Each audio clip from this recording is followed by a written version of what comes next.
Imagina esto, un pequeño sapito de color negro y vientre anaranjado es capaz de cambiar vida.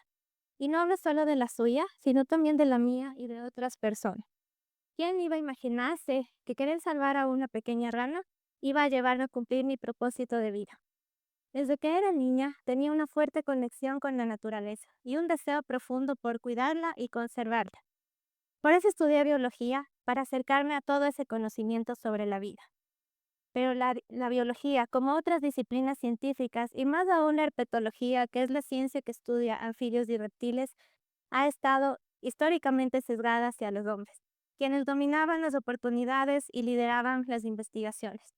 No era nada fácil abrirse camino en este campo y mi reto era aún mayor: ser madre, joven y mujer. Triple desafío. Sin embargo, eso no me detuvo, a pesar de que muchas puertas se cerraron. Y a esto se sumaba el que veía las cosas de manera diferente. Sabía que la investigación es importante, pero en la biología para mí no encajaba el hecho de solamente colectar especímenes y llevarlos a los museos. Había que hacer algo más. En ese camino me decían que entonces yo no era bióloga, que entonces yo no era una científica, que quizás yo servía mejor para ser ministra, y no sabía si eso era un halago o un insulto. De todas maneras, eso tampoco me detuvo. Seguí avanzando y quise abrirme las puertas a mi propia manera, y eso fue lo que hice. Quería trabajar en conservación. Para mí la investigación era importante porque nos da el conocimiento de base para empezar y ejecutar estos proyectos de conservación. Sin embargo, me hacía falta otro conocimiento más, el de cómo trabajar con las comunidades. Fue entonces que empecé a trabajar en educación ambiental, acercando a niños, niñas, adolescentes y adultos hacia su entorno natural, para que sepan por qué es importante cuidarlo y conservarlo. Ahí descubrí mi vocación como educadora. Me encantaba trabajar en esto, trabajar con las personas y hacerles sentir el por qué es importante cuidar esta naturaleza que tenemos como un regalo. Después de esto, pasaron muchos años en que me fui forjando mi propio camino, mis propios proyectos y mi propia trayectoria, pero a eso se sumaron mis experiencias de vida desde la misma maternidad. Ahí fue que entré a estudiar una maestría en estudios socioambientales que me abrió el camino, el puente hacia ese conocimiento nuevo, el de las humanidades. Ahí fue que comprendí qué tan importante es incluir el componente social dentro de los proyectos de conservación, porque ya esta conservación clásica de separar al ser humano de la naturaleza no funciona. Ahí encontré el caso del jambato y les voy a contar un poquito más acerca de esta especie. El jambato es una especie de sapito emblemática en Ecuador porque es endémica y porque es históricamente abundante desde Imbabura hasta Chimborazo, en la cordillera de los Andes, norte y centro del Ecuador. Pero el jambato además era tan abundante que estaba en ciudades como Quito, Latacunga y también Ambato, que lleva su nombre en honor a este sapito. En mapas antiguos se puede leer que esta ciudad se llamaba Jambato, pero luego la H muda del castellano fue eliminada y quedó como Ambato. Pero lo que no fue eliminado fue toda esa historia y esa importancia cultural que tiene. En Ambato encontramos los monumentos al Jambato y todavía sigue siendo de mucha importancia y es un emblema importante para esta localidad y para el país. Pero seguramente las nuevas generaciones ya se han olvidado de este sapito que era tan abundante y que quizás nuestros abuelos, nuestras abuelas lo encontraban, lo conocían e inclusive veían cómo se metía a sus casas. El jambato declinó de manera alarmante en los últimos años hasta que a finales de la década de los 80 terminó desapareciendo. Los científicos empezaron a buscarlo de manera desesperada, sin ningún éxito. En el 2004 se le declaró oficialmente extinto. En 2016 ocurrió un hallazgo que marcó un hito dentro de la comunidad científica. El jambato resucitó, había vuelto de la extinción. Pero no era eso, simplemente nunca desapareció para un lugar de los Andes ecuatorianos en donde quizás ustedes no conocen, yo no conocía, estaba refugiado, en Angamarca, provincia de Cotopaxi.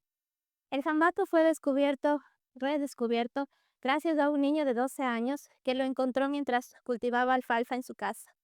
Eso me hacía pensar que era tan importante hacer un trabajo para cuidar a esta especie, pero involucrando activamente a las comunidades. Fue entonces que como tesis de maestría decidí emprender el estudio del jambat. Saber por qué no sé, desde el 2016 que fue encontrado hasta el 2021 habían transcurrido 5 años sin que se hiciera un proyecto de conservación y que se entendiera por qué logró sobrevivir únicamente en ese lugar. Los científicos decían que era imposible trabajar allí, que la gente era muy complicada, que además tenían una problemática social muy fuerte, que la comunidad indígena estaba cerrando sus puertas hacia la conservación. Pero yo quería saber qué pasaba en realidad y por eso fui a Angamarca a conocer en dónde estaba el Jambato. En efecto, Angamarca es una comunidad que tiene muchísimas problemáticas sociales y muchísimas necesidades que atender. Sin embargo, también había un potencial altísimo y unas oportunidades muy valiosas que se podían aprovechar. Entonces, decidí emprender mi primer proyecto de conservación.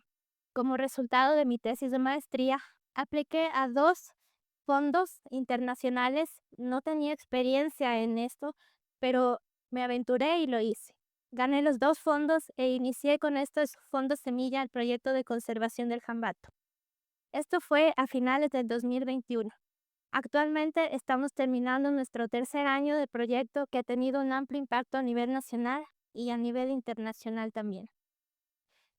Gracias a este proyecto nació la Alianza Jambato. Es una iniciativa que logró reunir a más de 50 personas, entre profesionales de diversos campos y disciplinas y miembros de las comunidades, para salvar al jambato de la extinción, con el lema de sumar esfuerzos. En un año de proyecto no podíamos salvar de la extinción a esta especie. Necesitábamos algo más. Y por eso es que teníamos que tener una visión más grande, interdisciplinaria y que realmente logre resultados a mediano y largo plazo. No ha sido un camino fácil, pero al haber reunido a personas de más de 26 instituciones nacionales e internacionales, ha sido un reto porque grandes ONGs han puesto sus ojos sobre el proyecto y lo han querido financiar. Dentro de eso, lo que más me entusiasmó fue que podía seguir adelante con todo el trabajo que había realizado en educación ambiental, acercando a niños y niñas hacia esas especies que pueden parecer insignificantes y que muchas veces tienen una connotación negativa, como los sapos, las ranas y no se diga las serpientes. Sin embargo, en este trabajo, el ver que los niños, las niñas ya perdían el temor a estas especies me llenaba de una emoción muy grande.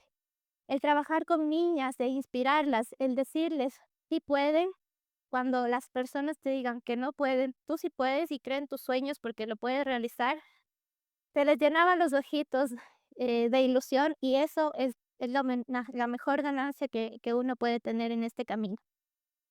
Dentro de estos círculos que realizábamos con ellas, les preguntaba si conocen a alguna mujer científica y no conocían a nadie. Después me decían, solamente le conocemos a usted.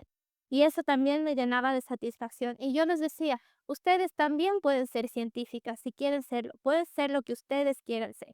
Y realmente era la primera vez que escuchaban que eso era una posibilidad en sus vidas. Y eso me llenaba de muchísima emoción. Pero el camino hacia la conservación del jambato no fue nada fácil, fue un reto. ¿Por qué? Porque no solo en la academia había este sesgo hacia que una mujer lidere un proyecto, sino que además en las comunidades en donde está arraigado todavía un machismo muy fuerte, pues era muy raro que llegue una mujer con un proyecto a querer implementarlo. Cuando yo llegaba, las autoridades me preguntaban, ¿en dónde están los ingenieros? ¿Cuándo llega el gerente del proyecto? Entonces yo les decía, bueno, soy yo, aquí estoy, vamos adelante. Y eso también ha sido el romper estos estereotipos marcados que existían y que ellos también vean de otra forma la ejecución de estos proyectos y las oportunidades a su parroquia.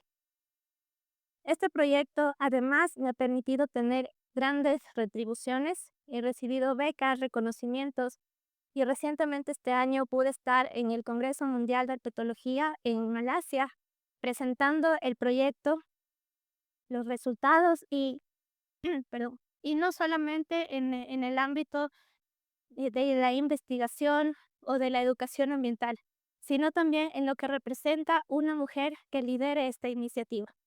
Porque no ha sido nada fácil, porque a veces la sociedad nos pone estereotipos y a veces nosotras como mujeres podemos y debemos demostrar que podemos, que siempre podemos hacerlo y que podemos alcanzar mucho más de lo que la sociedad a veces nos permite. El Sendero del Jambato me ha permitido también conocer sobre la resiliencia, sobre la perseverancia, el seguir avanzando hacia cumplir nuestros sueños. Y en algún momento conocí sobre la filosofía japonesa del Ikigai, en donde nos dicen que nosotros podemos dedicarnos y conseguir nuestro propósito cada día, y que cuando conseguimos ese propósito, entonces vamos a poder alcanzar todo lo que queremos hacer en la vida. A veces nos dicen, no, tienes que hacer lo que te toca o por lo que te van a pagar, o aunque no te guste. Pues yo me resistía a creer eso. Para mí fue muy difícil avanzar en este camino, porque las puertas se cerraban y no podía demostrar mis capacidades ni tampoco mis habilidades, pero fui abriéndome camino poco a poco. Y entonces encontré este lugar en donde puedo realizar lo que me apasiona, para lo que soy buena, lo que el mundo necesita y por lo que puedo ser retribuida. Y eso realmente es el propósito que todos podemos alcanzar. Muchas gracias.